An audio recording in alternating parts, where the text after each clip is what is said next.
আজকে যেটা নেবার কথা সেটা হচ্ছে সবাইকে অনেক অনেক স্বাগত আপনাদের সবার প্রিয় সীমা ঘোষ ব্লগে। আর শুভ নববর্ষের অনেক অনেক শুভেচ্ছা আর ভালোবাসা। মামা সবাইকে বলে দাও শুভ নববর্ষ। শুভ নববর্ষ। সবার বছরটা যাতে খুব ভালো যায়, সবার সব মনের ইচ্ছে যাতে পূরণ হয়, সেটাই আমি কামনা করছি। তো এখন আমি আর মিঠি রেডি হয়েছি। মিঠি এই যে পয়লা বৈশাখের নতুন ড্রেস, আর আমি যেটা নতুন ড্রেস পরেছিলাম সেটা ফিটিংস এর জন্য আর পরতে পারলাম না। তিনটে অলরেডি আছে কুর্তি, সেগুলোই পরছিলাম। পরবার সময় দেখি যে না, এখনো ফিটিংস এর কিছু প্রবলেম আছে, সেগুলো কারেকশন করাতে হবে। কালারটা কি মিষ্টি লাগছে ওকে। তো যাই হোক, এখন আমরা রেডি হয়ে গেছি আর এখন বাজে বিকেল 5টা। এখন আমরা বেরোচ্ছি, একটু যাব সিটি সেন্টার। তো সেখানে একটা খুব ইম্পর্টেন্ট জিনিস কেনার আছে, দেখবো যদি পছন্দ হয় তাহলে নিয়ে চলে আসবো, আর যদি না থাকে তাহলে অর্ডার দিয়ে আসবো।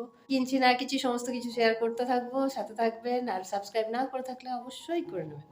তাহলে এখন আর দেরি করছি না, এখন চলে যাচ্ছি সিটি সেন্টার। আজ পয়লা বৈশাখ, তাই স্পেশাল অফার দিয়েছে ভগবান যে দুপুরবেলা থেকে রোদ কিন্তু একদমই নেই, মেঘলা আকাশ। তো বেশ ভালো লাগছে। সিটি সেন্টারে চলে এসেছি। এবার দেখি যেখানে যে জিনিসটা কিনতে এসেছি সেই জিনিসটা আর কত দূর। গুগল লোকেশনে দেখলাম, এখানে আশেপাশে দেখাচ্ছে। যেখানে আমি হাত খুঁজতে খুঁজতে চলে এলাম সোজা জাংশনে এসে দেখি তো মারাত্মক ভিড়। তো যাই হোক, একটা ক্রাফটের দোকান দেখলাম, সব জিনিসগুলো খুব ইউনিক ছিল, চোখে লাগার মতন। তো খুবই সুন্দর আর ইউনিক। জাংশনের নিচে ভিডিও প্লাজাতে এখানে এসে সবার প্রথমে চোখে যেটা পড়লো সেটা হচ্ছে ডবল ডোরের ফ্রিজগুলো। খুব সুন্দর সুন্দর ফ্রিজ ছিল, কিন্তু এই ঝাপ ছুপ দেওয়া ভ্যাংচ্যাং ফ্রিজ আমার ভালো লাগে না সত্যি কথা বলতে। তো প্লেট এই ফ্রিজগুলো বেশি বেটার। আর যদি ভাবছেন ফ্রিজ নেব, যাকে দেখতে থাকুন। ফ্রিজগুলো দেখছি, কারণ ফ্রিজ নেবার প্ল্যান আছে, ওই জন্য ফ্রিজ দেখে রাখছি। দেখতে তো আর দাম লাগে না, তো ওই জন্য ফ্রিজ দেখে নিচ্ছি। কিন্তু ফ্রিজ নিতে আমি আজকে আসিনি, আজকে এসেছি অন্য কিছু নেওয়ার জন্য।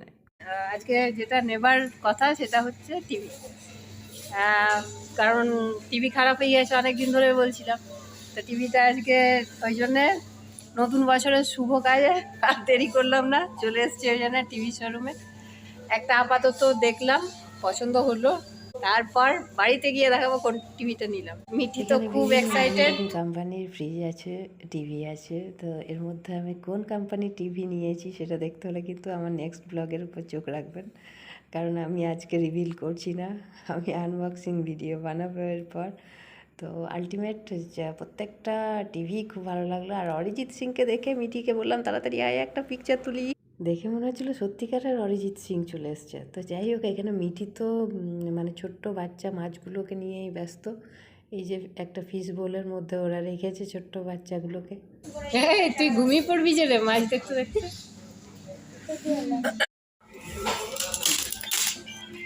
এখন বাজে সন্ধ্যা 7:15।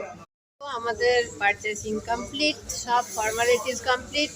এবার যাব বাড়ি। যাওয়ার আগে মিঠিকে আগে খাবার খাওয়াতে হবে, কারণ ওর কি হয়েছে, ওর চুচোতে ডন মারছে। তো ম্যাকডোনাল্ডে এসেছি, এই যে মিঠি এখন ম্যাকডোনাল্ডে খাবে, তারপর ও যাবে। কপিরাইটের ভয়ে আলটিমেট আমি ভয়েস দিতে বাধ্য হচ্ছি। আর এই সমস্ত আশপাশ খাওয়া আমি একদম পছন্দ করি না। একদম আমার শুদ্ধ দেশি খাবারই বেশি ভালো লাগে। ম্যাকডোনাল্ডস এই সমস্ত দূর, এগুলোতে বাচ্চাদেরকে খাওয়ানোই উচিত না। আলটিমেট এতে কী হয়, শরীরে ক্ষতি হয় বেশি ভালোর থেকে। তো ওকে আমি বললাম যে নেক্সট টাইম থেকে এগরোল খাবি তবু ঠিক আছে, এখানে আসিস না। তো এখানে জাংশনের মধ্যে আজকে হচ্ছে প্রোগ্রাম, আর প্রচুর ভিড়, আর্টিস্টরা, অর্কেস্ট্রা হচ্ছে। তো দেখছি মলের ভিতরে কেউ নেই, সব পাবলিক মলের বাইরে। তো আলটিমেট ওখানের ভাইবসটা ছিল কিন্তু দারুণ। আর কেনই বা হবে না, আজকে নববর্ষ যে। আমাদের এবার চললাম বাড়ি, অনেকক্ষণ হলো, প্রায় 8:30 বাজে। এবার বাড়ি যাচ্ছি।